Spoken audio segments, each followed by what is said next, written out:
Hello बच्चों। Good evening. क्या आपको मेरी आवाज़ आ रही है और क्या मैं आपको दिखाई दे रहा हूँ? एक बार जल्दी से मुझे बताना जी। बहुत बहुत गुड इवनिंग। तो एक बार जल्दी से मुझे बता देना, सब बच्चे अटेंडेंस लगा देना। मेरे पास मैसेज आ रहे हैं। पारुल, ऋतिका, सरीम। यस सर, आ रही है। ओके, तो बहुत बहुत गुड इवनिंग, नमस्कार सभी प्यारे प्यारे बच्चों को। Shreya, Bhavika, Parul, good evening. Sareem, good evening ji. Rajput, Premlata, Avani, Shreya, Nishi. Okay okay okay, तो बहुत बहुत बहुत नमस्कार सब बच्चों को। और क्या हाल चाल है बच्चों आपके? कैसी चल रही है आपकी तैयारी? तो आज तो मज़ा आएगा बच्चों, आज तो आहा हा। गुड इवनिंग जी, गुड इवनिंग, नमस्कार नमस्कार। तो बड़े दिनों बाद बच्चों मुर्गे आज फंसेंगे मेरे जाल में। आज तो बहुत सारे क्वेश्चंस लाया हूं मैं आपके लिए, और आज करेंगे बच्चों। देखते हैं किसकी तैयारी कितनी बढ़िया चल रही है।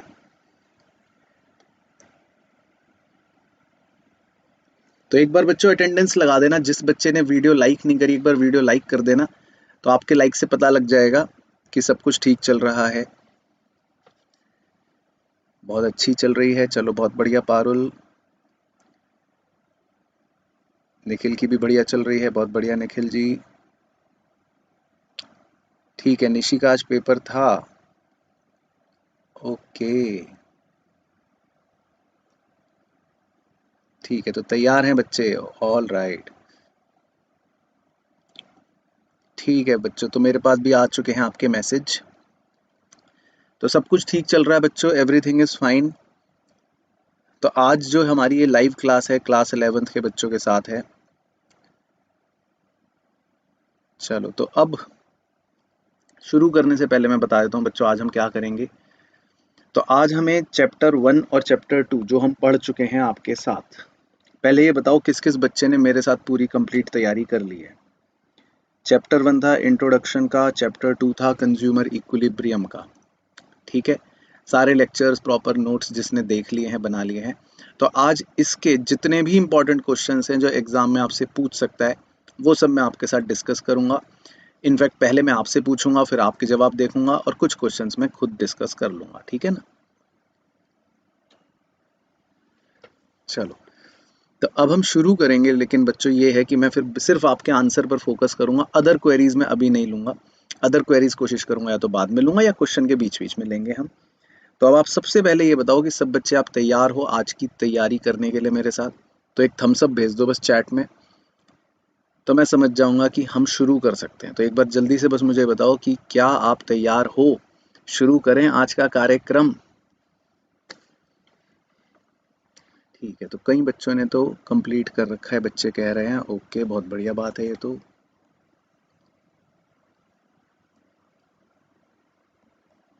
चलो, बहुत ही बढ़िया।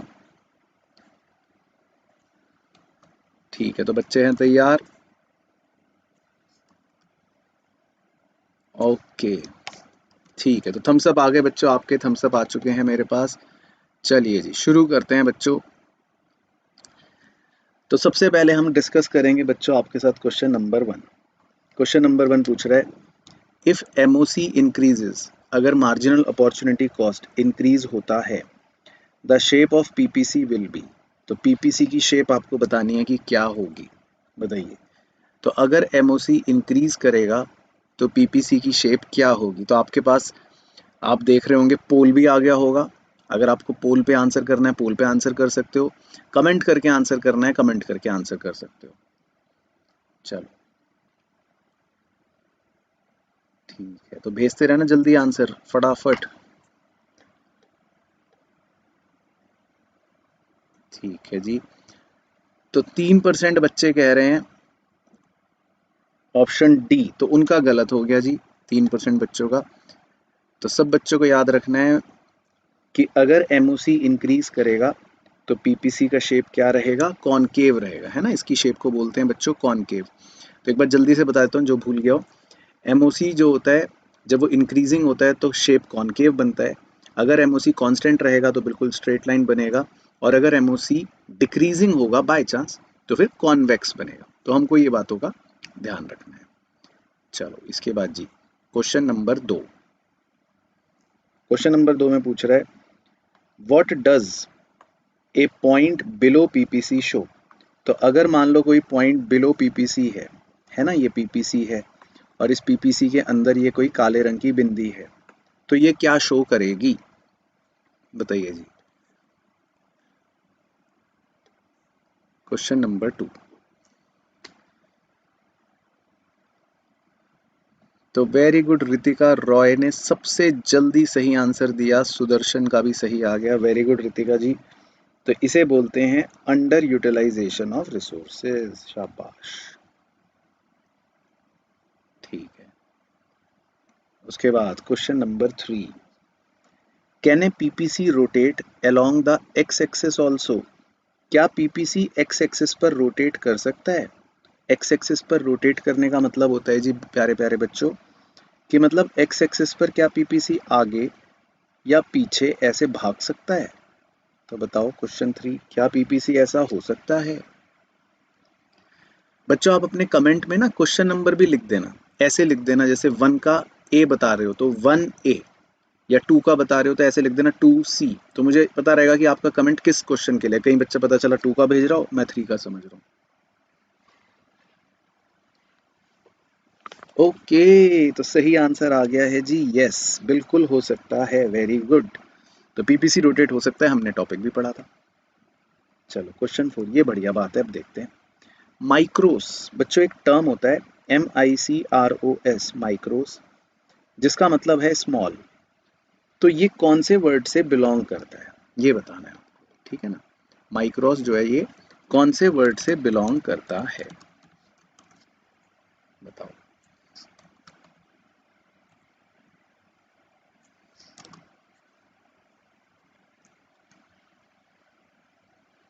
Greek word, very good, alpha mascot ने बताया। तो माइक्रोस जो है बच्चों ये एक ग्रीक वर्ड होता है जिसका वैसे मतलब होता है स्मॉल या हाउस होल्ड कहते हैं। तो जो हम माइक्रो इकोनॉमिक्स पढ़ते हैं उसका डेरिवेशन जो हुआ था वो माइक्रोस वर्ड से हुआ था, जो कि एक ग्रीक वर्ड है। इसी तरह जब आप 12th में मैक्रो इकोनॉमिक्स पढ़ोगे तो मैक्रो का जो डेरिवेशन हुआ था वो मैक्रोस वर्ड से हुआ था, है ना, वो भी एक ग्रीक वर्ड है। Very good.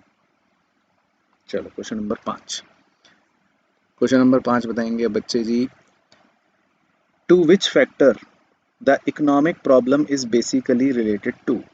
बताओ इकोनॉमिक प्रॉब्लम इनमें से किससे रिलेटेड होती है। इकोनॉमिक प्रॉब्लम आपने इंट्रोडक्शन में आपको पढ़ाया था कि इकोनॉमिक प्रॉब्लम किससे रिलेटेड होती है, और हमने इसका एक आंसर भी लिख रखा है कि economic problem is, very good, Anjali Nagwani का मेरे पास आंसर आया है सही, पहले जल्दी, सी, प्रॉब्लम ऑफ चॉइस। तो ये हमने पढ़ा था कि इकोनॉमिक प्रॉब्लम क्या होती है, related to problem of choice, very good. उसके बाद question number 6, indifference curve depicts. Indifference curve जो है बताओ ये क्या दर्शाता है, ये क्या दिखाता है इंडिफरेंस कर्व। याद है ना आईसी बनाया था हमने, मैं इधर बना देता हूँ। तो इंडिफरेंस कर्व क्या डिनोट करता है।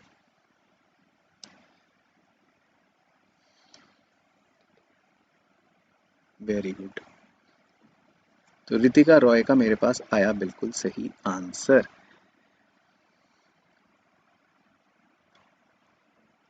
इंडिफरेंस कर्व ये डिनोट करता है कि आपका सेटिस्फैक्शन कितना है ना। इट डिनोट सेटिस्फैक्शन, क्योंकि जितना आगे होगा जितना हायर होगा इंडिफरेंस कर्व उतना ज़्यादा हम कहते हैं सेटिस्फैक्शन होगा। तो इंडिफरेंस कर्व क्या डिनोट करता है, सेटिस्फैक्शन, वेरी गुड। उसके बाद नंबर 7, ये मैंने आपको लिखवाया है नोट्स में exact, want satisfying power of A commodity is called. किसी भी कमोडिटी की जो शक्ति है जिससे इच्छाएं पूरी की जा सकती है, पूर्ति, तो उसे हम क्या बोलते हैं, वांट सेटिस्फाइंग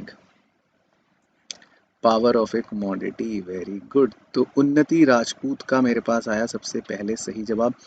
तो वर्षा सैनी जी का गलत है, वर्षा सैनी जी आपका रॉन्ग है, ठीक है। यूटिलिटी, तो ये तो हमने लिखा है, यूटिलिटी की डेफिनेशन ही ये लिखी है कि want satisfying power of A commodity, है ना, कमोडिटी की वांट सेटिस्फाई करने की पावर। उसके बाद नंबर 8, बस 2 और करेंगे फिर स्कोरिंग करवाऊंगा कि 10 में से कितने हैं। The slope of indifference curve is measured by, चलो ये भी सिखाया था। इंडिफरेंस कर्व के स्लोप को क्या बोलते हैं बताइए जी। तो भविका चोपड़ा, अंशुका खंडेलवाल, नैना चांदवानी, वेरी गुड, इनका बच्चियों का सही आया है, रितिका रॉय का भी सही आया है, MRS, वेरी गुड। तो इंडिफरेंस कर्व के स्लोप को बोलते हैं MRS, marginal rate of substitution, लिखा था हमने। उसके बाद क्वेश्चन नंबर 9, चलो। As we move along the IC, जब हम IC में मूव करते हैं left to right, the slope of IC tends to, तो मतलब जब आप ऊपर से नीचे की तरफ आते हो तो स्लोप क्या होता है IC का, वेरी गुड क्वेश्चन, बताइए। तो जब आप ऊपर से नीचे आते हो IC पर तो उसका स्लोप क्या होता है। तो रितिका रॉय का गलत, पारुल का गलत, ओ गॉड, करिश्मा गुप्ता का गलत।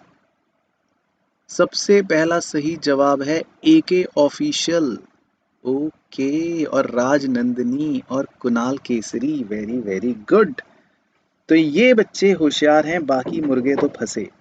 डिक्लाइन, तो देखो समझो, क्वेश्चन बहुत ही बढ़िया था। जब आप इंडिफरेंस कर्व में ऊपर से नीचे आते हो, है ना, तो वैसे भी सोच सकते हो स्लोप का मतलब क्या होता है, इंडिफरेंस कर्व के स्लोप का मतलब क्या होता है, MRS होता है। और आपने तो लिख रखा है कि MRS क्या होता है, हमेशा डिमिनिशिंग, या मतलब वो कम होता है, डिक्लाइन होता है। तो मैंने आपको सिखाया भी था कि अगर आप ये पानी वाले झूले पर हो तो आपको सबसे ज़्यादा डर ऊपर लगेगा, जैसे जैसे नीचे आते रहोगे आपका स्लोप कम होता रहेगा, है ना। तो इंडिफरेंस कर्व का स्लोप जैसे जैसे हम नीचे आते रहते हैं वैसे वैसे डिक्लाइन होता रहता है। चलो, तो 9th में बहुत सारे मुर्गे फंसे, तो अब बस 10th के बाद जब नंबरिंग करवाऊंगा तब देखना आपके नंबर एक तो कटेगा पक्का। चलो number 10, when total utility is maximum, marginal utility becomes, बताओ, जल्दी से डायग्राम बनाते हैं, याद है ना। टोटल यूटिलिटी का डायग्राम था ऐसा, मार्जिनल यूटिलिटी का डायग्राम था ऐसा। तो वो ये पूछ रहा है कि जब टोटल यूटिलिटी मैक्सिमम होती है तो मार्जिनल यूटिलिटी क्या होती है, बताओ।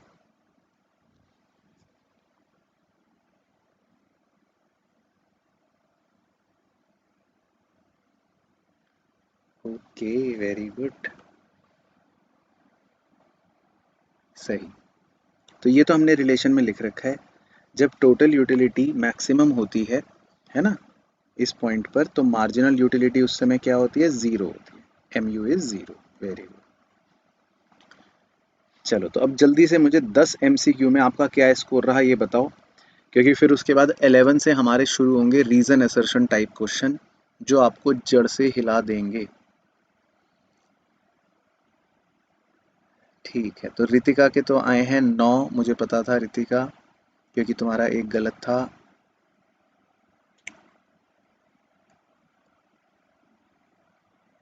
और बताओ, जल्दी बताओ बच्चों मार्क्स। सुदर्शन के आए हैं 10, श्रेया के आए हैं 10, वेरी गुड, पंकज वर्मा के आए हैं 10, ओके, भविका के आए हैं 9, राजनंदिनी के आए हैं 8।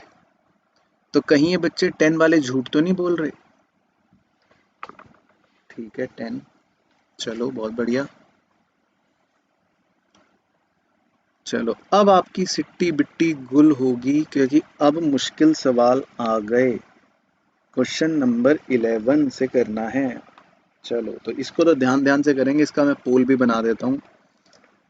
तो क्वेश्चन नंबर 11 से करना है बच्चों, मैं पोल बना रहा हूँ जब तक आपके लिए, ठीक है ना।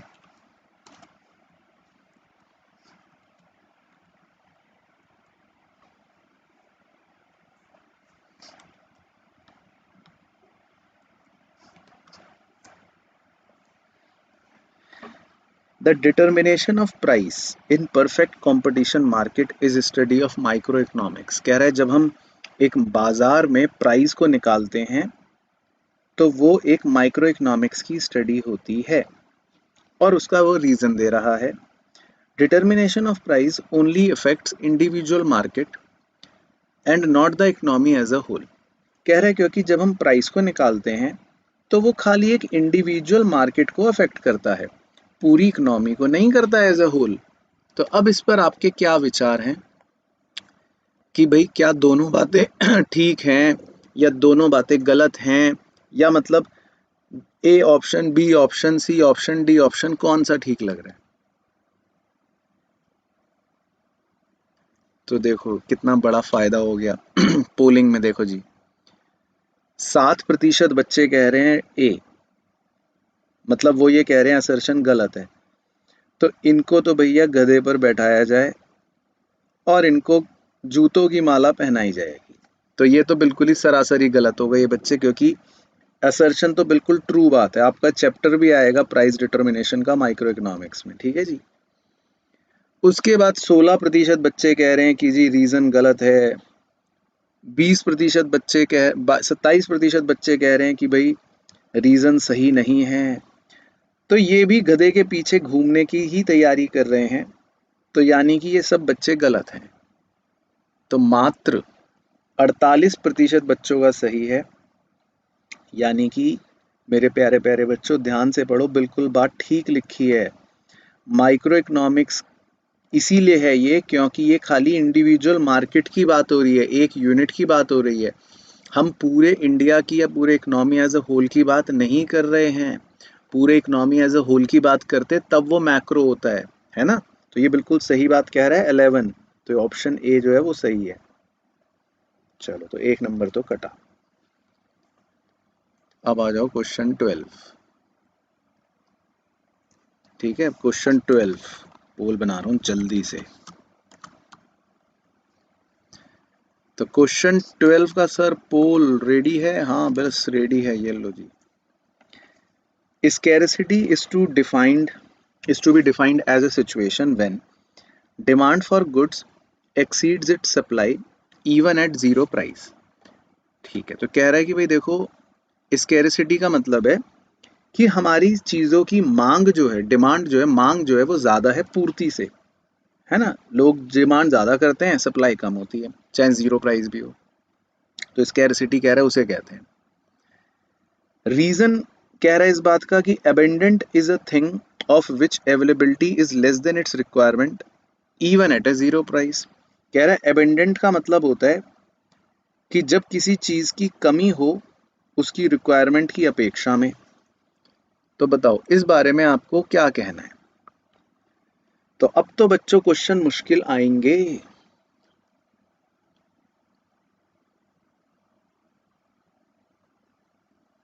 ठीक है, तो करिश्मा ने तो हार मान ली, रितिका ने भी हार मान ली।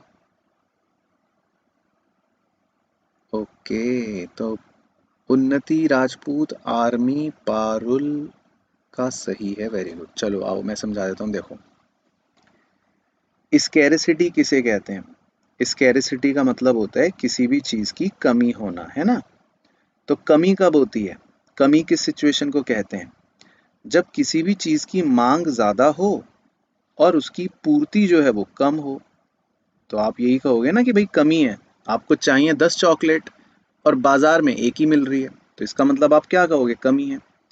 तो पहला स्टेटमेंट तो ट्रू है कि हाँ भाई। और दूसरा पढ़ो, दूसरा तो पढ़ के जिसे इंग्लिश आती है वो हंसेगा। कह रहा है अबंडेंट। अबंडेंट का मतलब होता है बहुत ज्यादा, भरपूर। तो कह रहा है अबंडेंट का मतलब है कि हमारे पास जो चीज है वो कम अवेलेबल है अपनी रिक्वायरमेंट से। तो ये तो बात बिल्कुल गलत कह रहा है, ये तो एक तरह से बिल्कुल उल्टा कह रहा है। बहुत ज्यादा का मतलब तो ये होता है कि अवेलेबिलिटी बहुत है। तो ये स्टेटमेंट तो वो गलत कह रहा है, शक्ल से ही पता चल गया।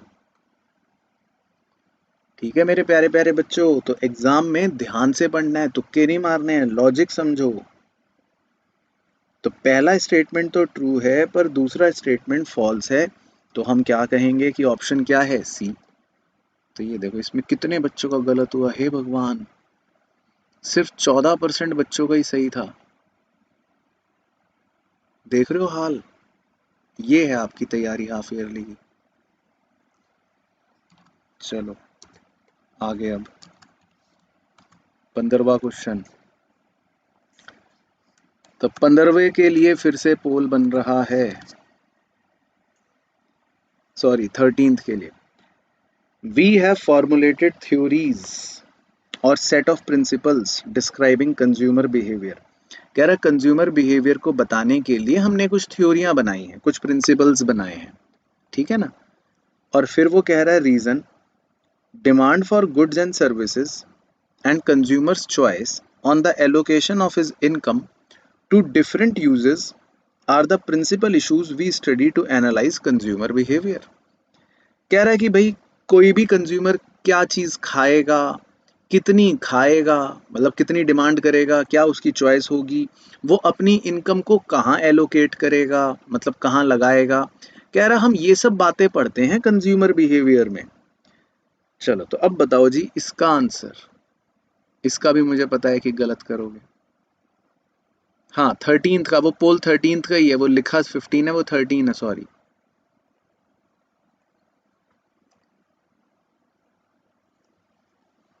हाँ मौर्य कह रहा है कि सर टेस्ट मत लो। बेटा टेस्ट जिस दिन मैंने ले लिया, मैं तो इसी डर के मारे टेस्ट ले रहा, क्योंकि आप धड़ल्ले से जो फेल होंगे सब बच्चे, तो आपको भी दुख होगा और मुझे तो होगी। मैं तो इसलिए टेस्ट ले ही नहीं रहा डर के मारे। चलो तो देखो ये भी गलत। Very good. तो वेरी गुड, तो ये देखो ये है गड़बड़। इसका मतलब ये कि आप सिर्फ तुक्के मार रहे हो, या आप टीचर का खून जलाने आज बैठे हो। तो आप ध्यान से नहीं पढ़ रहे हो।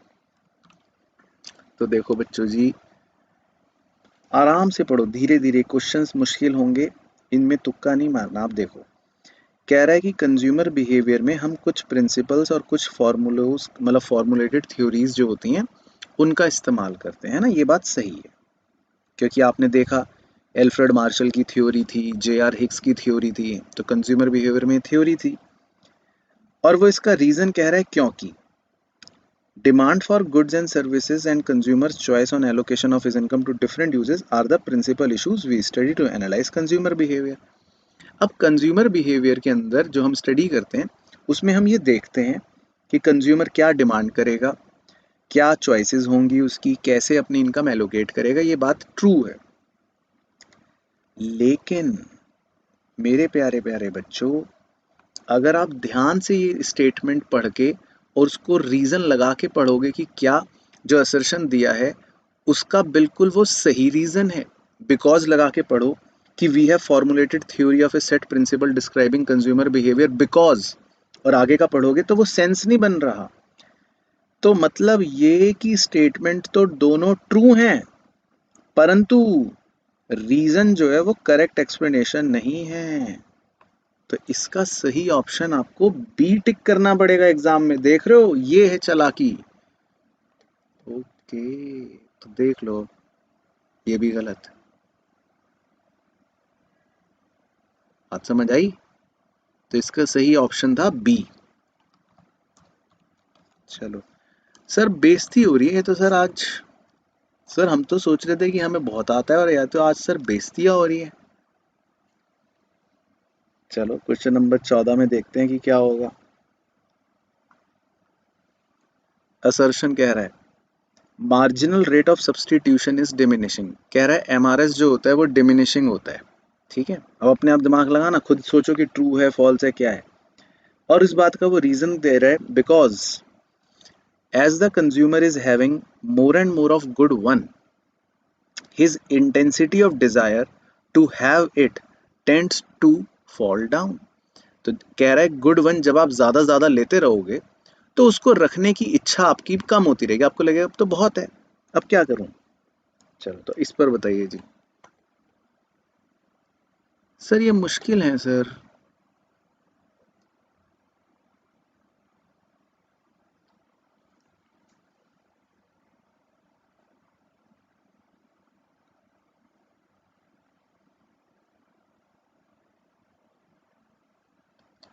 ओके, तो इस बार फिर भी बच्चों का ठीक है।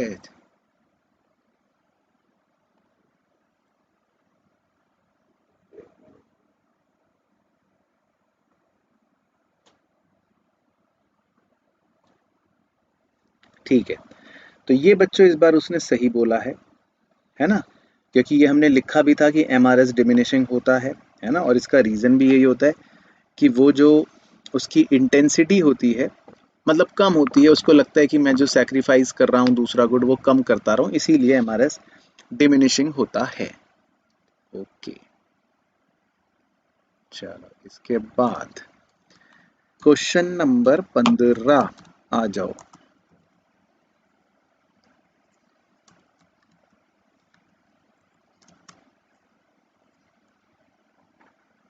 बस लास्ट है रीजन असर्शन टाइप का, देखो कितनी हवा निकल गई आपकी।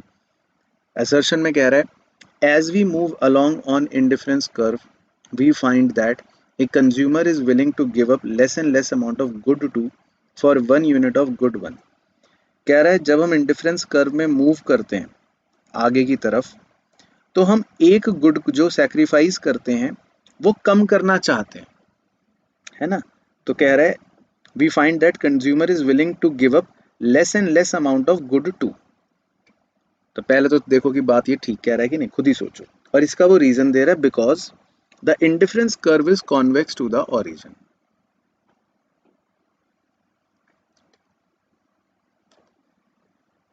तो बताइए जी।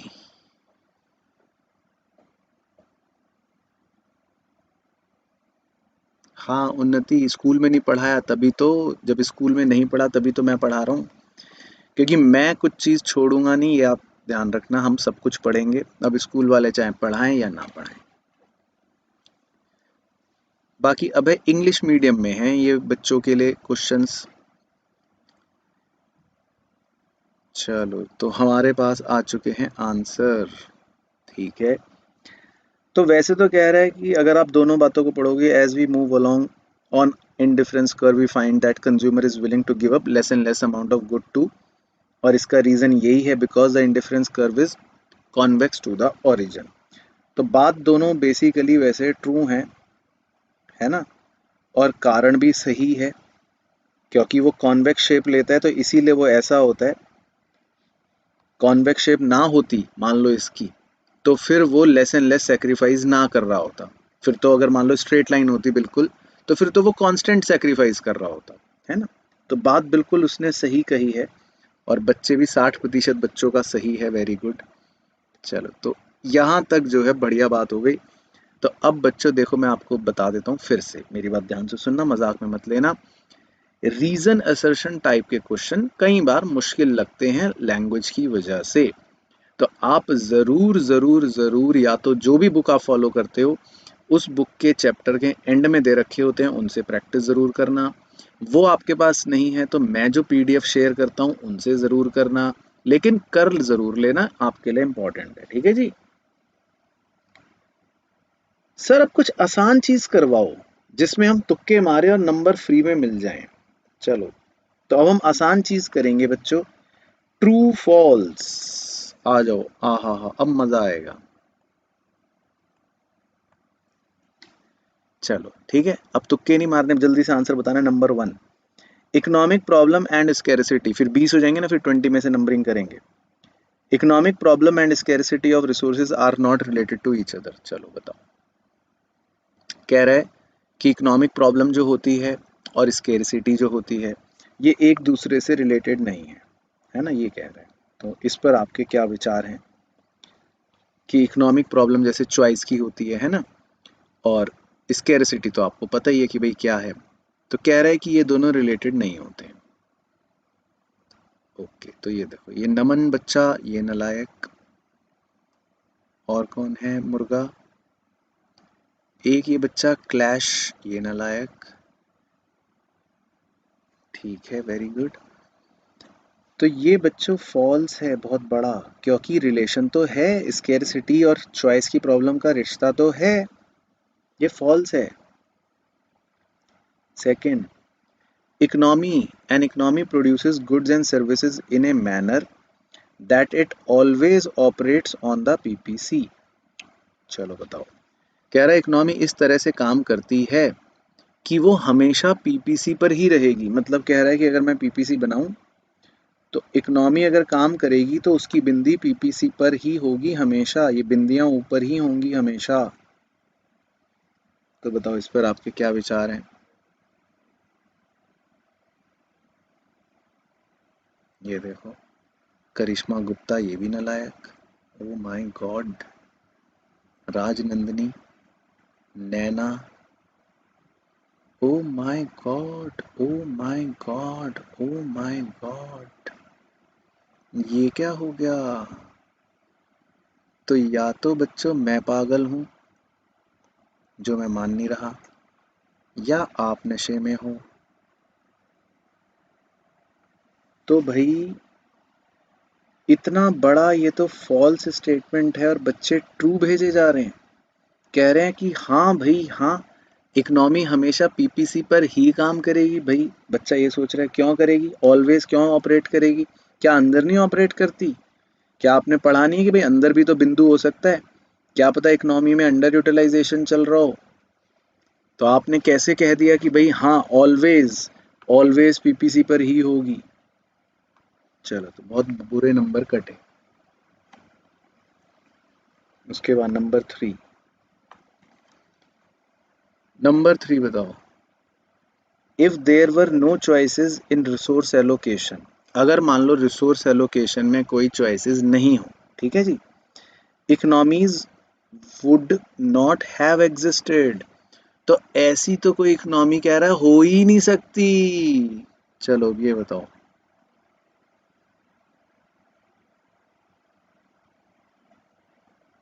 तो कह रहा है कि अगर मान लो रिसोर्स एलोकेशन में चॉइसेस की समस्या ही ना हो तो ऐसी इकोनॉमी तो कभी हो ही नहीं सकती। तो इस पर आपके क्या विचार हैं?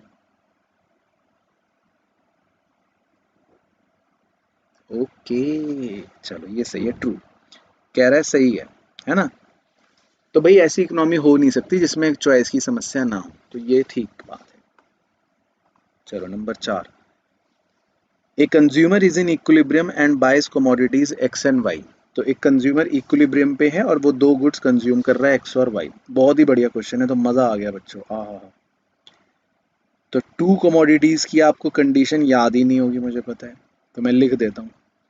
M U X upon P X is equal to M U Y upon P Y. तो कह रहा है when the price of X falls, कह रहा है अगर एक्स का दाम कम हो गया, he starts buying more of X than Y. चलो ये बता दो, फोर का बता दो, फोर का बता दो। फोर के लिए तो पोल भी बनाऊंगा मैं। फोर ट्रू या फॉल्स? तो याद है वैसे, चलो डिस्कस कर लेता हूँ। देखो, अगर प्राइस एक्स का कम होगा, ठीक है, एक्स का प्राइस कम होगा, तो मैंने आपको बताया था क्या इनइक्वालिटी क्रिएट हो जाएगी, M U X by P X जो है वो आपका बड़ा हो जाएगा M U Y by P Y से, है ना? ये सिचुएशन क्रिएट हो जाएगी ऑटोमेटिकली। अब ये सिचुएशन में कंज्यूमर क्या करेगा आपको ये बताना है। तो वो कह रहा है he starts buying more of X than Y, वो एक्स ज्यादा खरीदेगा वाई से। तो पंकज वर्मा नालायक, काशी प्रसाद मिश्रा नालायक। तो जो बच्चे फॉल्स कह रहे हैं इसका मतलब वो है नालायकों के सरताज। तो ये भी ट्रू ही है। चलो पांचवा, उसके बाद 20 में से स्कोर बताएंगे। पांचवे में कह रहा है the total utility starts diminishing when marginal utility begins to diminish. बताओ। कह रहा है जब मार्जिनल यूटिलिटी कम होना शुरू होगा तो टोटल यूटिलिटी भी कम होनी शुरू हो जाएगी। तो टी यू एम यू का डायग्राम मैंने बना दिया। तो बताओ कि क्या ऐसा होता है, क्या इस बात से आप सहमत हैं?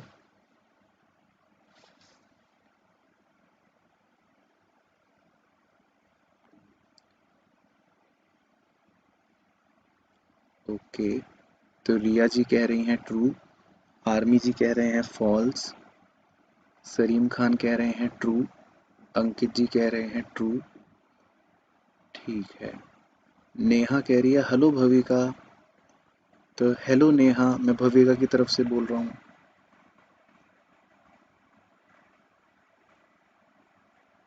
तो मुझे तो ये लग रहा है कि ये नेहा नाम के पीछे कोई लड़का तो नहीं छुपा बैठा कहीं, तभी वो हेलो भविका भेज रहा है। चलो तो ये भी बहुत बच्चों के गलत हैं, तो ये फॉल्स है भाई। T U start diminishing when M U begins to diminish, ये तो गलत है ना। एम यू तो यहीं से डिमिनिश हो रहा है, देखो हरी वाले एरो, एम यू तो शुरू से ही डिमिनिश हो रहा है, लेकिन टी यू तो बढ़ रहा है ना, टी यू थोड़ी ना डिमिनिश हो रहा है। तो आप कैसे कह सकते हो वो ट्रू है, तो ये बात गलत है कि नहीं ऐसा नहीं होता। एम यू डिमिनिश हो रहा है तो टी यू बढ़ भी रहा है, दोनों बातें होती हैं। चलो तो अब मुझे 20 में से स्कोर बताओ कि 20 में से यहाँ तक किसके कितने स्कोर आ चुके हैं। सच सच बताना है, झूठ नहीं करना है, फिर मैं आगे लेके चलूंगा। चलो तो अब सच सच बताओ। ओके नेहा।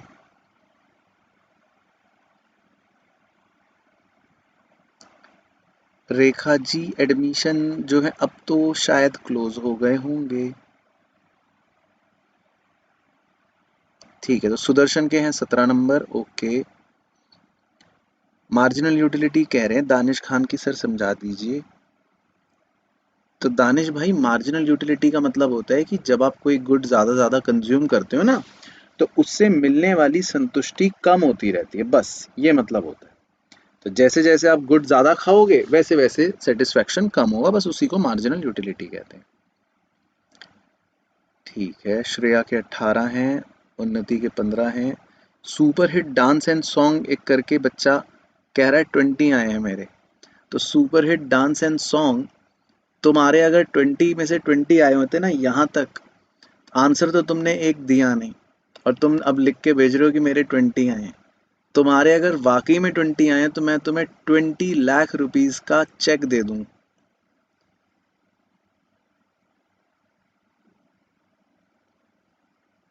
ठीक है, हिमांशु के 16 हैं। ओके, ठीक है। ओके चलो अब आगे। अब देखो बच्चों, एग्जाम के दूसरे इंपॉर्टेंट क्वेश्चन। क्वेश्चन नंबर 17 में कह रहा है व्हाट इज मार्केट इकोनॉमी। चलो अब वन ऑन वन खेलेंगे, जल्दी से बताओ, फिर मैं 3 नंबर वाले मैं कराऊंगा। मार्केट इकोनॉमी कौन सी होती है, जल्दी बताओ, सबसे पहले कौन आंसर देगा। जो सबसे पहले इसका सही आंसर देगा उसको 10 लाख रुपए दूंगा मैं। चलो मैं देख रहा हूँ किसका सबसे पहले आ रहा है। ठीक है, जतिन कह रहे सर मैं आपकी स्टोरी डालूंगा अभी, बताओ।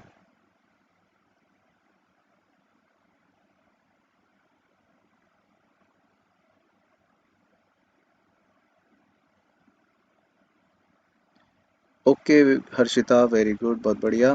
तो सबसे पहला आंसर आ गया मेरे पास सही, तो उस बच्चे के लिए हम दाद देते हैं। तो बच्चे का नाम है भाई मैथ्स गुरु। तो मैथ्स गुरु आज हमारे बीच पधारे हैं, तो ये तो हमारा सौभाग्य हो गया कि आज साक्षात मैथ्स गुरु हमारे बीच आए हैं और उन्होंने सही आंसर दिया है। तो मैथ्स गुरु के लिए सभी बच्चे एक जोरदार तालियां बजा दें। तो भाई मैथ्स गुरु, आप आज यहाँ आए हमारे बीच और अर्थशास्त्र के जवाब दे रहे हैं आप। Oh my God. चलो ठीक है, मार्केट इकोनॉमी कैपिटलिस्ट को कहते हैं, है ना। एक बच्चा सोशलिस्ट लिख रहा है, सोशलिस्ट नहीं है। चलो उसके बाद 18 का जल्दी one on one answer. What does slope of PPC show, ये बता दो जल्दी से, वन लाइन का आंसर है। पीपीसी का स्लोप क्या शो करता है, बताओ। पीपीसी का स्लोप क्या शो करता है, मतलब शो करने का मतलब है उसका नाम बताओ। पीपीसी का स्लोप क्या शो करता है।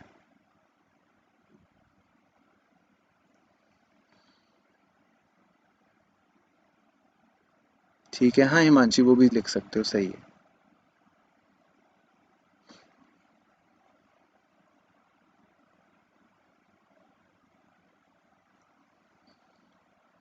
Very good. अर्पित पूछ रहा है आप कहाँ से हैं सर। तो अर्पित हम इस पृथ्वी से हैं। ओके, तो सही आंसर आ गए बच्चों। इसमें दो बातें लिख देना आप एग्जाम में, या तो आप लिख देना डाउनवर्ड स्लोपिंग और उसका नाम भी लिख देना एमओसी, है ना, क्योंकि पीपीसी का स्लोप क्या होता है, नाम होता है मार्जिनल अपॉर्चुनिटी कॉस्ट, और वैसे पूछे तो क्या शो करता है, डाउनवर्ड स्लोप है। ठीक है, चलो ये तो हो गया। What is meant by economic problem, जल्दी से बताओ, वन वर्ड आंसर है, नोट्स में लिखवाया है। इकोनॉमिक प्रॉब्लम क्या है बताओ, इकोनॉमिक प्रॉब्लम।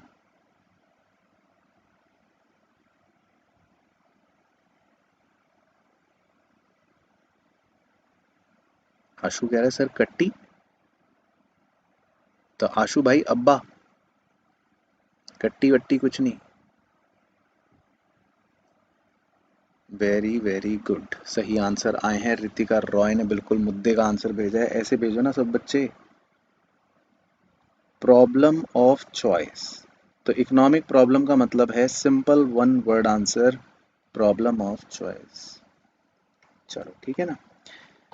तो अब भाई देखो, अब जिसे खेल मस्ती करनी है, जिसे पढ़ना नहीं है, या जिसने अब तक टाइम पास कर लिया, जिसको लगा कि आ हा, तो वो बच्चा अब जा सकता है। उसके लिए यहाँ पर सेशन बेकार हो जाएगा, आगे का मतलब वो उसके लिए सेशन यहाँ पे ख़त्म। तो भाई बाय, जिसको जाना है, जिसको मस्ती करनी है, उसके लिए तो ख़त्म हो गया। क्योंकि अब जो आगे सवाल हम डिस्कस करेंगे वो सबसे ज़्यादा इम्पोर्टेंट और एग्ज़ाम के लिए रेलिवेंट होंगे, तो इसीलिए उसमें सिर्फ सिंसियर बच्चे ही मेरे साथ बैठ के पढ़ाई करेंगे, बाकी नॉन सिंसियर बच्चे जो हैं वो जा सकते हैं। ठीक है, चलो अब क्वेश्चन 20 में सिखाऊंगा। Draw a transformation curve, question आपसे कहेगा कि एक ट्रांसफॉर्मेशन कर्व बनाओ given the following possibilities of production. ठीक है, ऑल्सो फाइंड द एमओसी, कह रहा है एमओसी भी निकालो when more and more guns are produced in place of bread. चलो तो देख रहे हो क्वेश्चन, तो मैं इसको थोड़ा सा बता देता हूँ एग्जाम में आप किस प्रकार से कर सकते हो। तो आपको उसने जो टेबल दे रखी है हॉरिजॉन्टली, आप उसको वर्टिकल कर लेना, जैसे उसने लिखा गन और ब्रेड, ठीक है ना। तो आप दो कॉलम बना लेना, एक कॉलम बन गया गन का 0 1 2 3 4 5, दूसरा कॉलम बना लेना ब्रेड का, ब्रेड उसने कितनी दे रखी है 30 28 24 18 10 0, 30 28 24 18 10 और 0। तो सबसे पहले तो क्वेश्चन ने कहा कि पीपीसी बनाना है, ट्रांसफॉर्मेशन कर्व का मतलब पीपीसी ही होता है, और उसने कहा कि एमओसी निकालना है। तो आप तीसरे कॉलम में एमओसी निकालेंगे, तो जिसने निकाला मुझे एमओसी की फिगर बताओ कि एमओसी की फिगर क्या आएंगी। चलो पहले मेरा आंसर दो, मैं फिर उसके बाद जो है फिर करूंगा, आपके डाउट बाद में लूंगा।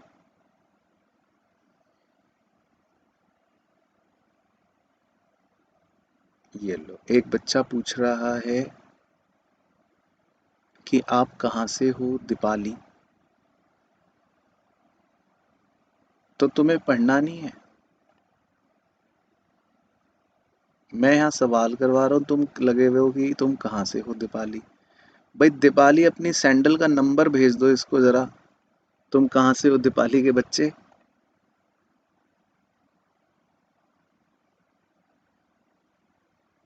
वेरी गुड, तो श्रेया ने सही आंसर भेजा है, ऐसा मुझे लग रहा है। ठीक है, निक्की ने भी सही भेजा है, चिराग ने भी सही भेजा है। ठीक है, हाँ आर्मी, अभी डाउट बाद में लेता हूँ। तो देखो जी, पहला वाला होता है नॉट एप्लीकेबल, ठीक है, वो एनए छोड़ दिया। फिर उसके बाद बस आपको ये देखना है कि कितनी गिरावट हुई, है ना, ये सिखाया था ना। तो आपकी ब्रेड में कितनी गिरावट हुई, 30 से 28 तो 2, 28 से 24 तो 4, 24 से 18 तो 6, 18 से 10 तो 8, फिर 10 से 0 तो 10। तो इन्हें बोलते हैं गिरावट, है ना, इन्हें बोलते हैं गिरावट। अब सबसे मुश्किल सवाल अब देखूंगा कि कौन बच्चा बताएगा। अब उसने क्वेश्चन ने ये कहा कि इससे आपको एक पीपीसी भी ड्रॉ करना है। एग्जाम में तो खैर प्लॉटिंग करनी पड़ेगी, लेकिन चलो मान लो अभी हम बिना प्लॉटिंग के ऐसे ही कर रहे हैं। तो कौन इस पीपीसी का सही शेप बताएगा ताकि मैं सही पीपीसी बना पाऊं। चलो तो शेप आप बताओ। ओके,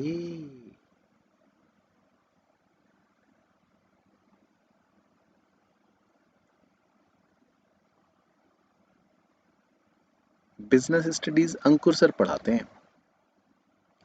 ठीक है, कॉनकेव, वेरी गुड। तो इसका रीजन ये है क्योंकि आपका एमओसी बढ़ते हुए क्रम में है, इंक्रीजिंग एमओसी है, तो आप बस इंक्रीजिंग एमओसी देख के एक कॉनकेव शेप वाला पीपीसी बना दोगे।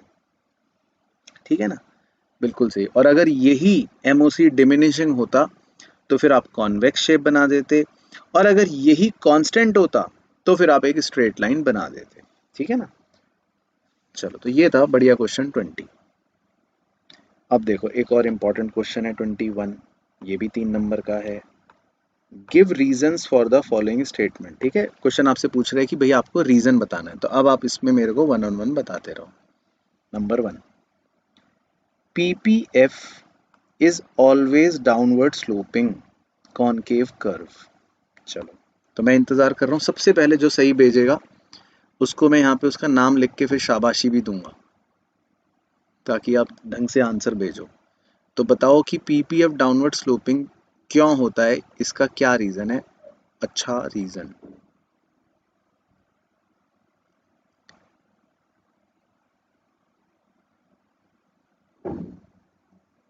हाँ, तो बताओ चलो।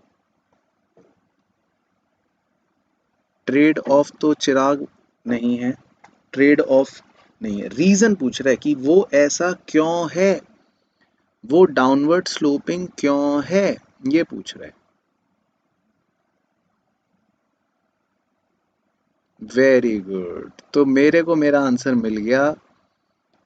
होशियार बच्चे का नाम अब यहाँ लिखेंगे भाई। देखो, तो सबसे पहले आंसर दिया है हमारे होशियार बच्चे का नाम है हिमांशु गेमिंग। तो हिमांशु गेमिंग, तुम इसकी फोटो खींच लेना भाई। ठीक है, और बताना घर में सबको कि देखो आज सर ने मुझे शाबाशी दी है वर्चुअल, मैंने सबसे पहले सबसे सही आंसर दिया। Very good Himanshu.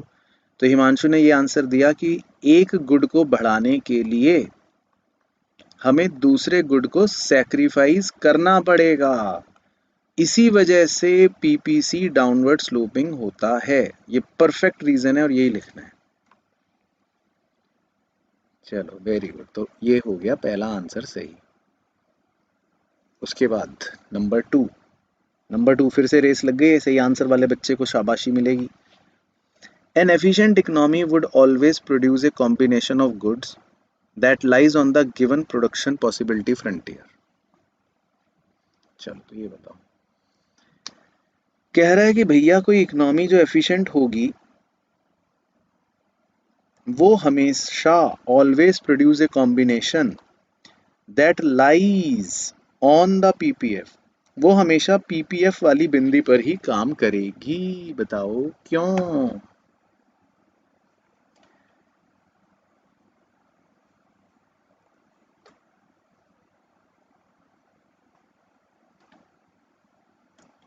हाँ, बिना पैसे तो मिलेंगे ही भाई।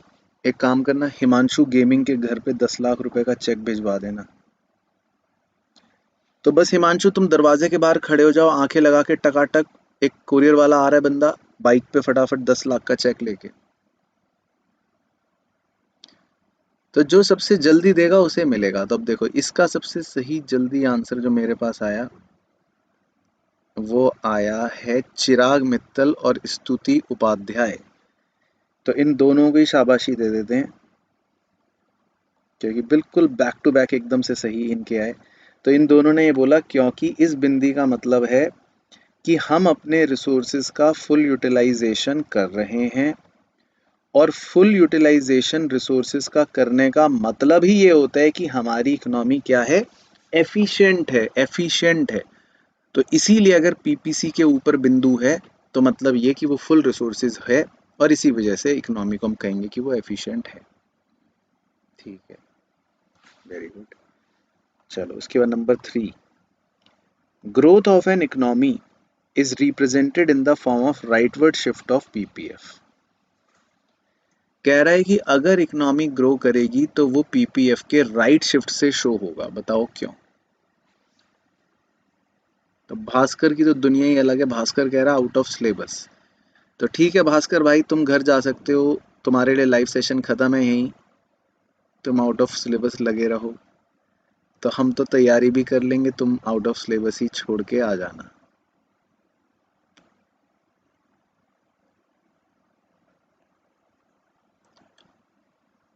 ओके, तो इकोनॉमी का ग्रोथ रिप्रेजेंट होता है राइटवर्ड शिफ्ट से। तो स्टडी ने दिया answer, very good. Anushka Khandelwal ने भी दिया, वेरी गुड।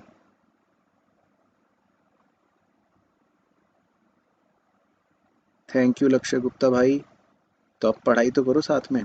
ठीक है, सही दिया आंसर, बच्चों के बाद में भी आ गए। तो इकोनॉमी का ग्रोथ रिप्रेजेंट होता है राइटवर्ड शिफ्ट से, क्योंकि राइटवर्ड शिफ्ट का मतलब एक तरह से हो गया कि हमारे रिसोर्सेज बढ़ गए, इंक्रीज इन रिसोर्सेज। और रिसोर्सेज बढ़ने का मतलब ये है कि हम प्रोडक्शन ज़्यादा कर पाएंगे, प्रोडक्शन ज़्यादा कर पाएंगे तो मतलब इकोनॉमी ग्रो करेगी। तो यही रीज़न होता है, बिल्कुल सही। चलो बहुत ही बढ़िया बच्चों जी, मज़ा आ गया। अब देखो कुछ 5 नंबरी क्वेश्चन जो हैं, 5 नंबरी 2 क्वेश्चंस हैं, तो ये मैं आपको बस ओरली बता दूंगा कि क्या लिखना है ना, क्योंकि 5 नंबर का आप यहाँ पे तो लिख नहीं पाएंगे, लेकिन आप ओरली सुन लेना। क्वेश्चन पूछ रहा है how are central problems solved in different economies. ठीक है ना, तो बढ़िया क्वेश्चन है, मेरी बात को बस ध्यान से सुनना, मैं आपको खुद ही समझा दूंगा। क्वेश्चन ये पूछ रहा है कि आप सेंट्रल प्रॉब्लम्स को कैसे सॉल्व करोगे। तो सेंट्रल प्रॉब्लम्स कौन कौन सी थी, चलो ये बताओ। एक थी व्हाट टू प्रोड्यूस, है ना, क्या बनाए। एक थी हाउ टू प्रोड्यूस, यानी कि कैसे बनाए। और एक थी फॉर whom टू प्रोड्यूस, किसके लिए बनाए, है ना। तो क्वेश्चन ये पूछ रहा है कि आप इन समस्याओं को कैसे सॉल्व करोगे अलग अलग प्रकार की इकोनॉमीज में। तो अब भाई अलग अलग प्रकार की इकोनॉमीज का मतलब है 2 प्रकार की इकोनॉमीज होती हैं आपके लिए। तो एक कौन सी होती है, कैपिटलिस्ट, और एक कौन सी होती है, सोशलिस्ट, है ना, जो हम पढ़ते हैं मेनली।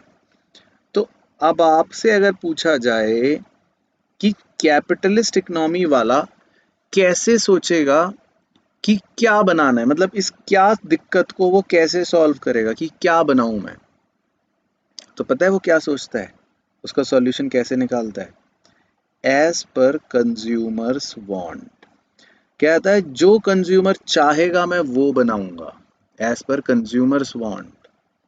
फिर दूसरी समस्या कि कैसे बनाऊंगा, तो वो ये देखता है कि मैं ऐसे बनाऊंगा, उस टेक्निक को फॉलो करूंगा जिसमें मेरी कॉस्ट कम आएगी, जिसमें मेरा खर्चा कम आएगा, वो ऐसे बनाएगा। लेबर इंटेंसिव हो चाहे कैपिटल इंटेंसिव हो, जिसमें खर्चा कम आएगा। और वो पूछ रहा है कि किसके लिए बनाएगा। चलो ये आप बताओ, ये आप बताओ बच्चों कि कैपिटलिस्ट इकोनॉमी वाला किसके लिए गुड्स बनाएगा। ये प्रॉब्लम आप सॉल्व करो क्योंकि आप होशियार हो। सीए फाउंडेशन मई 23 का स्टार्ट होगा शिरीषा, अक्टूबर से एडमिशन ओपन होंगे, आपको डिटेल मिल जाएगी।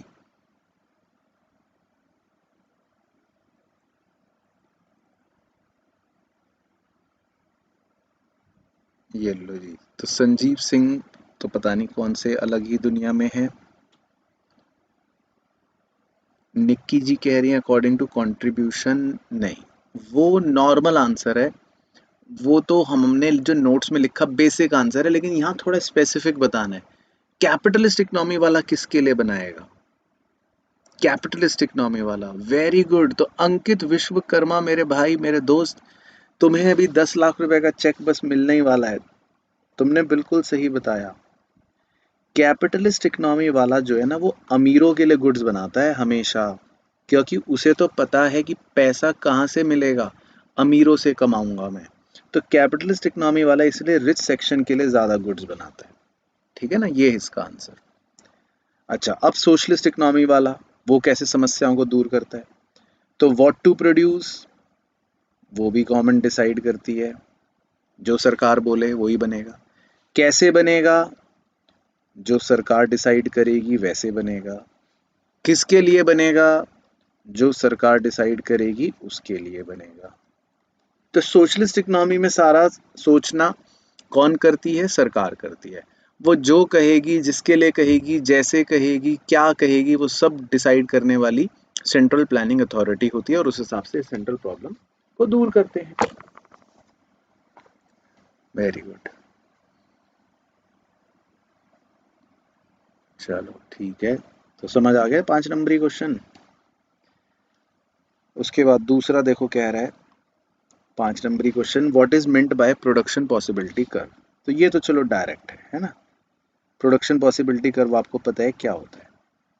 Illustrate the central problem of what to produce using this curve. बहुत ही बढ़िया क्वेश्चन है, मुझे पता है आप में से कई बच्चों को नहीं आता, लेकिन आप बातें बना रहे होंगे ऐसे जैसे आपको बहुत आता है।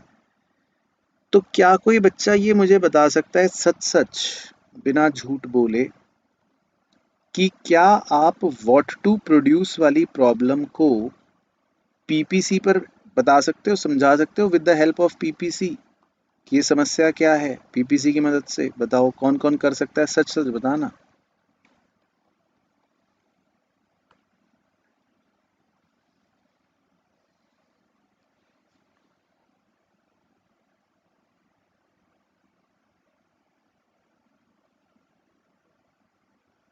ठीक है, तो संजीव जी कह रहे हैं नहीं। ठीक है, अननोन भाई अभी 12th के लिए भी लेंगे बहुत जल्दी। ठीक है, जतिन भी कह रहा है नहीं। ठीक है, वेरी गुड। श्रेया कह रही है हाँ। ठीक है, श्रेया बता सकती है। चलो तो सुनो बच्चों ध्यान से, अब मैं जो सिखाने वाला हूँ बहुत इंपॉर्टेंट है, और चाहे एग्जाम में वो व्हाट टू प्रोड्यूस बोले, या हो सकता है हाउ टू प्रोड्यूस बोले, या फॉर हुम टू प्रोड्यूस बोले, कोई भी बोले, आप तरीका सीख लो, एग्जाम में वही करना है। ठीक है, आप एक पीपीसी बना दो पहले। तो पीपीसी तो सिंपल बन गया। अब व्हाट टू प्रोड्यूस प्रॉब्लम में क्या होता है, एग्जाम्पल लिखवाया था आपको कि क्या बनाए, है ना, क्या बनाए। तो एक्स एक्सिस पर आप लिखो कंज्यूमर गुड, कि भाई एक ऑप्शन तो है कि मैं कंज्यूमर गुड बनाऊं, और वाई एक्सिस पर आप लिखो कैपिटल गुड, कि दूसरा ऑप्शन है कि मैं कैपिटल गुड बनाऊं, मतलब मशीन वशीन बनाऊं। तो फिर आप उसको ये डेमो करके दिखाओ कि मान लो इकोनॉमी एक ऐसे पॉइंट पर अभी ऑपरेट कर रही है जहां कैपिटल गुड तो बहुत कम है लेकिन कंज्यूमर गुड बहुत ज़्यादा है। तो मान लो इकोनॉमी ए पॉइंट पर अभी ऑपरेट कर रही है, तो या तो इकोनॉमी ए ऑप्शन चुन ले। ए ऑप्शन का मतलब है कंज्यूमर गुड्स बहुत सारे, कैपिटल गुड कम। लेकिन इकोनॉमी अगर उसको लगे कि नहीं भाई ये तो बात ठीक नहीं है, तो वो हो सकता है अपने कॉम्बिनेशन को चेंज करके बी पर भी ला सकती है। और बी का मतलब ये कि कंज्यूमर गुड कम बनाए और कैपिटल गुड ज़्यादा बनाए। लेकिन इकोनॉमी कभी भी दोनों गुड्स को ज़्यादा नहीं बना पाएगी, ये दिक्कत है, क्योंकि एक गुड को बढ़ाने के लिए उसे दूसरा गुड सैक्रिफाइस करना पड़ेगा। तो भाई जो पीपीसी में गुड्स में हम वैसे भी पढ़ते हैं बात, वही बात की हेल्प से हम व्हाट टू प्रोड्यूस समस्या समझा देंगे कि भाई देखो क्या बनाएं। तो ये डिसाइड करना बड़ा मुश्किल है कि कौन सा कॉम्बिनेशन चुने। ए कॉम्बिनेशन चुनेंगे तो कैपिटल गुड कम होंगे, कंज्यूमर गुड ज़्यादा। बी कॉम्बिनेशन चुनेंगे तो कंज्यूमर गुड कम होंगे, कैपिटल गुड ज़्यादा। तो इसीलिए सरकार को ये समस्या आती है, इकोनॉमी को ये समस्या आती है कि हम क्या बनाएं। तो ये समस्या हमने पीपीसी पे दिखा दी बस। तो ये है बेसिकली, ठीक है ना। चलो उसके बाद 24, ये आपको बताना है बच्चों, जो बच्चा ये 24 का सही आंसर देगा उसको तो इतनी बड़ी शाबाशी मिलेगी मेरी तरफ से, इतनी बड़ी शाबाशी कि इसकी तो फोटो खींच के आप 2 साल तक मतलब अपनी दीवार पे टांग के रखना कि हम ऐसे भी होशियार बच्चे थे एक समय पे। Let MUX is equal to 20, PX is equal to 4, MUY is equal to 25, PY is equal to 5, is the consumer in a state of equilibrium if MUM is equal to 5। चलो तो ये बताओ जल्दी से।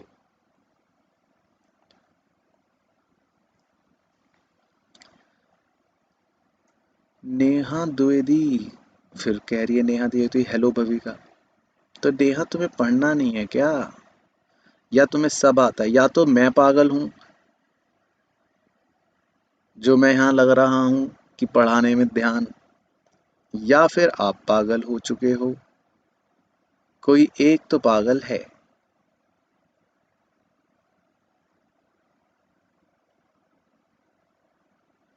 ओके, तो बच्चे कह रहे हैं यस, अंकित कह रहा है नो।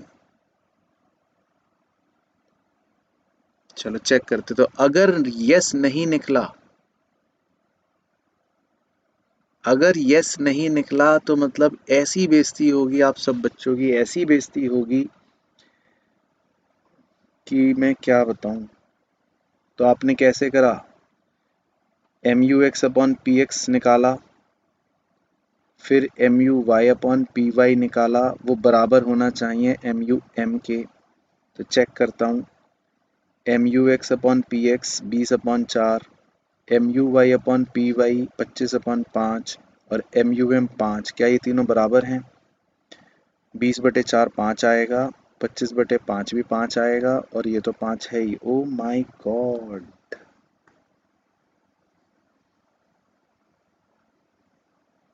ठीक है, यस ठीक है जतिन भाई, थैंक यू सो मच। तो जतिन पढ़ाई तो कर नहीं रहा, जतिन बस एक ही वो चिपका रहा है मैसेज। तो यस है इसका आंसर, ठीक है ना, सही भेजा था बच्चों ने। चलो 25 उसके बाद, डिफाइन इंडिफरेंस मैप। ये 1 नंबर का, ये मैंने आपको सिखाई रखा है कि जब बहुत सारे कलेक्शन ऑफ आईसीज यानी कि इंडिफरेंस कर्व का जो कलेक्शन होता है उसे हम इंडिफरेंस मैप बोल देते हैं। तो बहुत सारे इंडिफरेंस कर्वों को इंडिफरेंस मैप बोल देते हैं।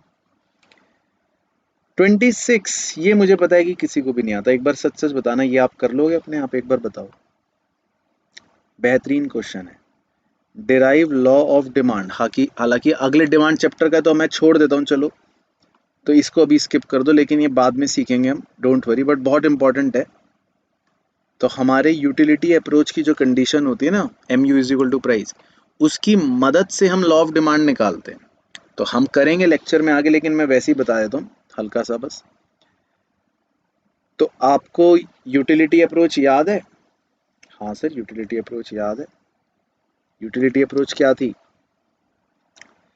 कि भाई एम यू एम जो है वो प्राइस के बराबर होता है ना।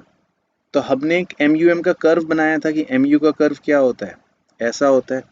तो एम यू का कर्व क्या कहता है कि अगर आप अपनी क्वांटिटीज बढ़ाओगे, है ना, मान लो आप अपनी क्वांटिटीज बढ़ाते हो 1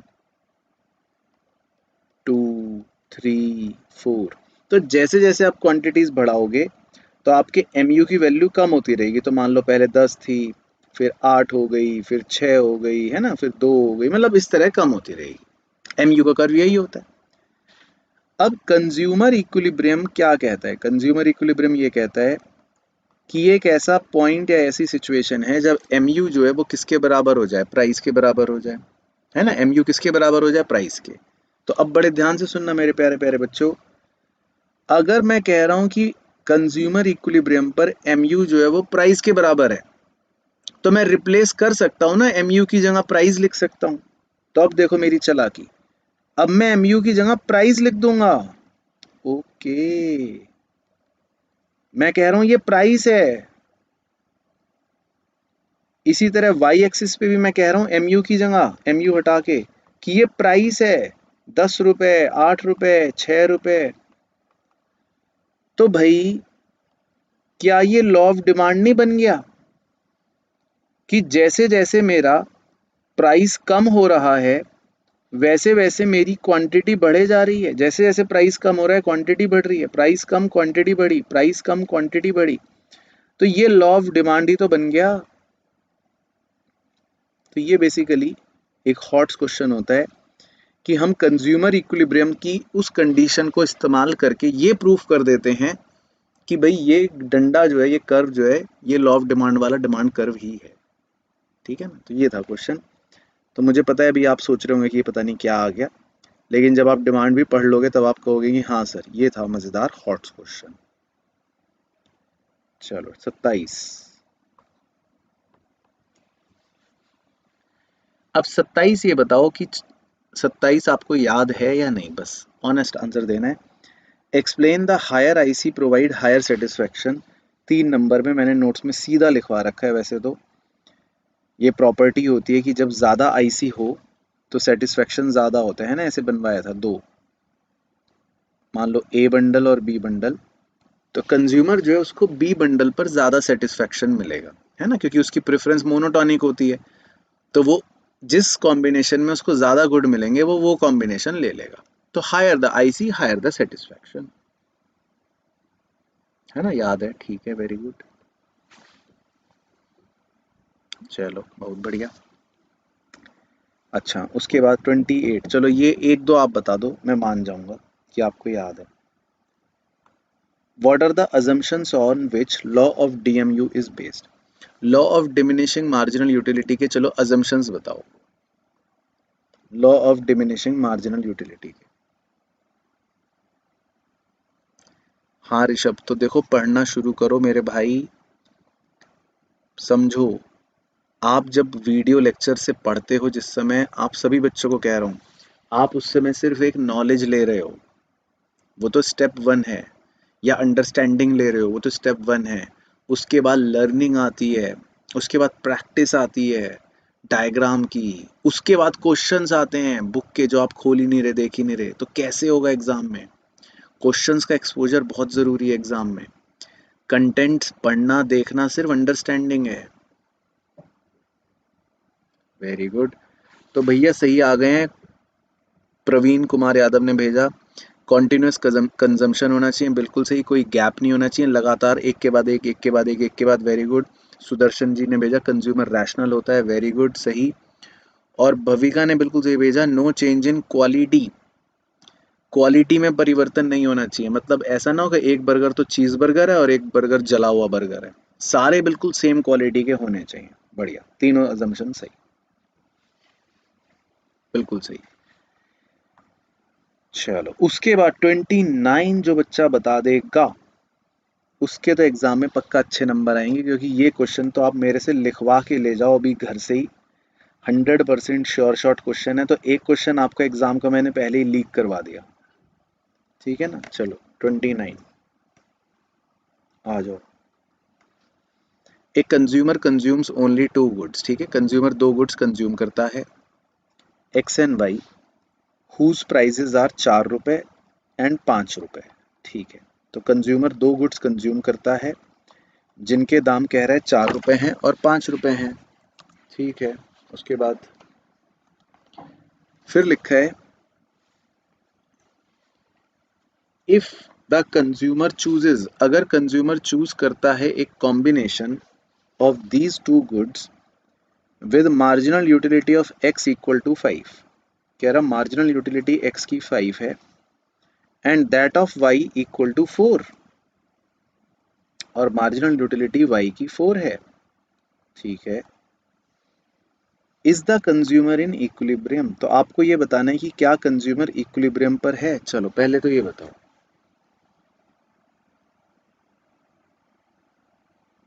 ठीक है अननोन भाई, बोर्ड्स का रिवीजन कर लेंगे लाइव में, बोर्ड्स का तो करेंगे ही, बोर्ड में तो अभी बहुत टाइम है, हम तो प्री बोर्ड का भी कर लेंगे। तो ग्रेट फैन आर्मी कह रहे हैं कि नहीं है, तो ग्रेट फैन आर्मी को कैसे पता कि नहीं है, क्या उन्होंने चेक करा कंडीशन लगा के, M U X by P X और M U Y by P Y, तो एम यू एक्स है 5, पी एक्स है 4, एम यू वाई है 4, पी वाई है 5, तो अगर हम सॉल्व करेंगे तो ये तो आ रहा है 1.2, वो आ रहा है 0.8, हाँ तो सही बात कह रहे हैं। तो ये तो बच्चों बराबर नहीं है, नो, ठीक है, नो। तो क्या कंज्यूमर इक्विलिब्रियम पर है, नो। अब अगला जो बताएगा इसका मतलब उसने सब कुछ सही समझा है। What will the rational consumer do in this situation, बताओ रैशनल कंज्यूमर अब क्या करेगा इस सिचुएशन में, रैशनल कंज्यूमर अब क्या करेगा इस सिचुएशन में।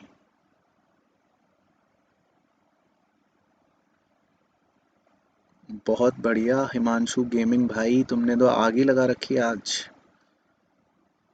तो हिमांशु गेमिंग भाई का बिल्कुल सही, तो आपको लिखवाया था कि जब M U X by P X greater होता है M U Y by P Y से, तो बस आपको एक ही लाइन आंसर लिखना है कि वो फिर ऐसे में कंज्यूम करेगा more good x, he will consume more good x, very good, सही जवाब। ठीक है, बहुत बढ़िया। तो ये आपका सही हो गया बच्चों, मजा आ गया। तो ये इंपॉर्टेंट क्वेश्चन था, बहुत बढ़िया। बस 2 क्वेश्चन खत्म होने वाली है बच्चों कहानी। बहुत बढ़िया, आपने खींच लिया आज तो। 30 डायरेक्ट क्वेश्चन है, लेकिन याद रखना एग्जाम में देखो क्या पूछ रहा है। Explain the concept of MRS by giving example. तो इसमें तो आप मेरा नोट्स वाला वही एज इट इज चेप लेना है ना। एमआरएस क्या होता है, delta good sacrifice divided by delta good gain, उसकी कहानी आ गई। फिर वो कह रहा है what happens to MRS. MRS का कह रहा है क्या होगा अगर consumer move downward along the indifference curve. तो ये बताओ चलो सेकंड पार्ट। तो आप उस पानी वाले झूले में जब ऊपर से नीचे फिसल के आओगे,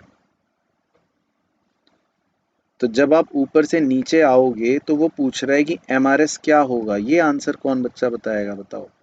ऊपर से नीचे फिसल के आओगे तो एमआरएस का क्या होगा।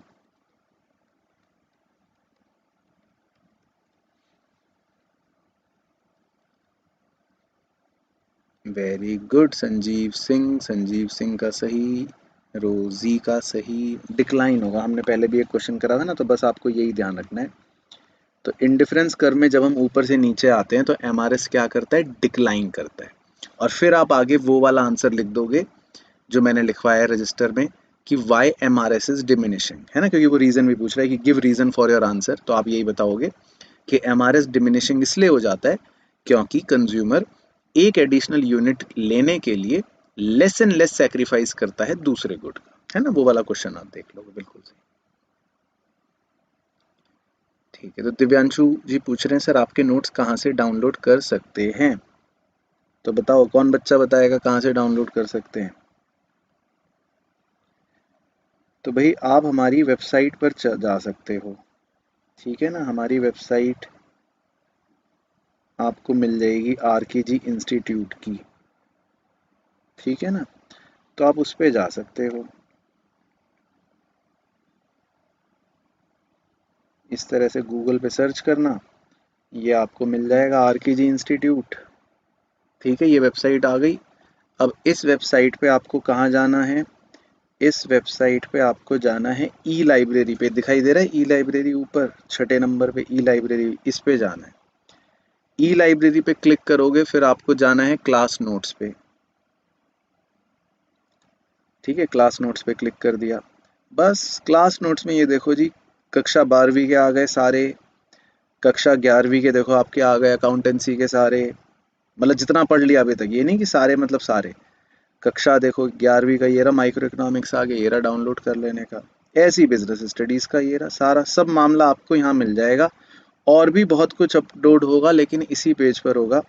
तो इस पेज को अपना सेव कर लो या माथे पर अपना टैटू बनवा लो इस लिंक का। तो सारे नोट्स यहीं पे डाउनलोड होने के लिए मिल जाया करेंगे, ठीक है।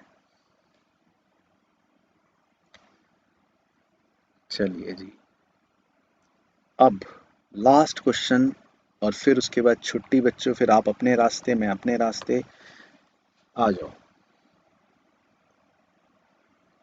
हाँ 5 नंबर।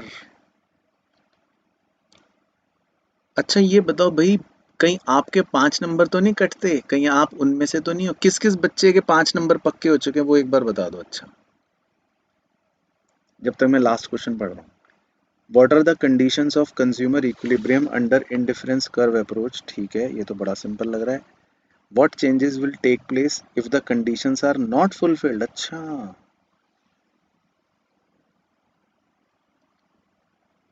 ठीक है, तो 5 नंबर नहीं कट रहे हैं, कई बच्चे कह रहे हैं।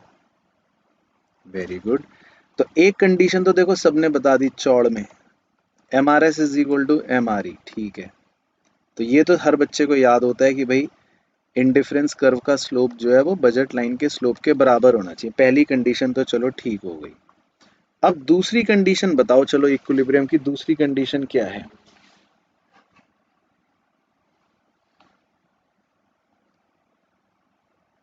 ठीक है भाई, तो देखो 5 नंबर जिनके कट रहे हैं तो उन्हें तो फॉलो करना पड़ेगा इंस्टाग्राम पर, लिंक्डइन पर।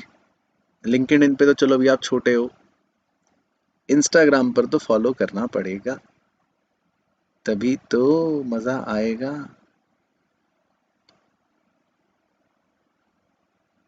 लो जी। ना ना ना मुन्ना ना। बच्चा कह रहा है सेकंड कंडीशन है कि आईसी या budget line should be tangent. वो पहली ही है। वो तो पहली ही है कि budget line is tangent to IC. वो तो उसी मैथमेटिकल इक्वेशन की अंग्रेजी है। सेकंड कंडीशन बताओ। तो सुदर्शन कुमार बाबू ऑलमोस्ट ठीक है, बस ऑलमोस्ट। सेकंड कंडीशन चलो मैं बताता हूँ, ध्यान से पढ़ा करो, नोट्स में सब लिखवा रखा है। ये तो छपा हुआ है पहले से कि भाई MRS should be diminishing, that is IC should be convex। हाँ ये है सेकंड कंडीशन कि भाई MRS is equal to MRE, वो तो है ही है। और सेकंड कंडीशन है कि MRS जो है वो डिमिनिशिंग होना चाहिए, मतलब IC शुड बी कॉन्वेक्स होना चाहिए। फिर सेकंड पार्ट में उसने ये पूछा कि अगर इक्विलिब्रियम कंडीशन नहीं होंगी तो क्या होगा। तो पता है इसमें आपको डायग्राम भी बनाना है। डायग्राम याद है? नहीं सर। और आपको वो 2 पॉइंट्स बताने हैं जो मैंने आपको सिखाए थे। एक पॉइंट में आप ये बताओगे कि अगर MRS बड़ा होगा MRE से तो क्या होगा। वो पूरा पैराग्राफ लिखना है आपको। और एक पॉइंट आप ये बताओगे कि अगर MRS लेस देन होगा MRE से तो क्या होगा। तो आप फिर अल्टीमेटली ये कहोगे कि हेंस हम ये कहेंगे कि इक्विलिब्रियम वो वाला पॉइंट होता है जहां MRS और MRE बराबर होता है। तो ये आपको नोट्स में से चेप के आंसर लिखना पड़ेगा, तब आपको मिलेंगे पूरे 5 या 6 नंबर। ये था क्वेश्चन, है ना। चलो 12th का लूंगा अभी एग्जाम से पहले लाइव। तो अब बताओ मेरे प्यारे प्यारे भोले मासूम बच्चों, आपको टोटल मैंने आज पता है 65 मार्क्स के क्वेश्चंस करवा दिए चैप्टर 1 और 2 के, बैठे बैठे आपको पता भी नहीं चला, मस्ती मजाक में। तो क्या आप सोच सकते हो कि कभी आपने 1 घंटे में अंदर, या मतलब 1.5 घंटे के अंदर 65 मार्क्स की पढ़ाई कर ली, और वो भी सारी इंपॉर्टेंट? नहीं सर नहीं, ये तो हम 1 हफ्ते में भी नहीं कर पा रहे। पॉइंट एच वाला भी लिख सकते हो हिमांशु, और अदरवाइज नहीं भी लिखोगे तो इस वाले क्वेश्चन में चल जाएगा। चलो तो अब ये बताओ कि आज जो हमने सब पढ़े क्वेश्चंस, ये सारे क्वेश्चंस आपको अच्छे से समझ आ गए, सारी चीज़ें बिल्कुल क्लियर हो गई? तो भेजो यस, और वीडियो को लाइक कर दो चाहे, तो भी पता लग जाएगा कि आप भी अटेंटिव हो और मैं भी अटेंटिव हूँ। ठीक है चलो, तो भविका जी को तो बहुत मज़ा आया, thank you, very good. Okay Jatin भाई, तो बहुत बहुत बहुत मज़ेदार रहा बच्चों, आज तो मज़ा आया मुझे तो बहुत, और आई होप आपको भी अच्छा लगा होगा, सीखने को मिला ही होगा। ठीक है, very good. Divyanshu, Rosy, Nikki, Parul, Sanjeev, Divyanshu, yes sir. Okay Komal ji. चलो अकाउंट्स क्लास शुरू। हाँ सुदर्शन, 9 बजे शुरू होगी अकाउंट्स क्लास। 9 बजे बच्चों है जर्नल की क्लास, ठीक है ना, जो बच्चे पढ़ रहे हैं अकाउंटेंसी उनकी 9 बजे है। ओके जी। CUET के लिए तो शुभम अभी टाइम है, अभी अगर आप 11th में हो, 12th क्लास में शुरू करेंगे कुछ समय बाद। ठीक है निकी, मज़ा आ गया, ओके। चलो तो बहुत बहुत मज़ा आया बच्चों मुझे भी। तो आप सभी प्यार भरे मतलब प्यारे प्यारे भोले मासूम बच्चों को मेरी तरफ से बहुत प्यार भरा नमस्कार। खुश रहिए हमेशा हमेशा, हेल्दी रहिए हमेशा हमेशा, और अपने एग्ज़ाम की तो जमकर तैयारी करते रहिए, पढ़ाई करते रहिए, ठीक है ना। चलो तो टेंशन लेने की कोई भी बात नहीं है, हाफ ईयरली की सारी चीज़ें हमने कर ली हैं, और भी इम्पोर्टेंट चीज़ें हम कर लेंगे। तब तक आप अपनी रेगुलर पढ़ाई करते रहना, रेगुलर वीडियो से आज अपने लेक्चर से नोट्स कंप्लीट करते रहना और बुक से प्रैक्टिस करते रहना।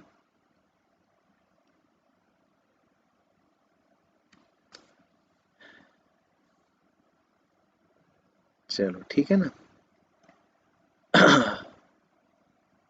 तो सभी को बहुत बहुत थैंक यू, और नेक्स्ट क्लास में मिलते हैं बच्चों, है ना। आज क्योंकि क्वेश्चन ज़्यादा कर लिए, तो नेक्स्ट क्लास कुछ ऐसा रख लेंगे जिसमें हम डाउट्स रख लेंगे अपने, और जिसमें हम जो भी आपकी क्वेरीज होंगी उन्हें डिस्कस कर लेंगे, उन्हें सॉल्व कर लेंगे, ठीक है ना। चलो, तो नेक्स्ट क्लास में बच्चों मिलते हैं।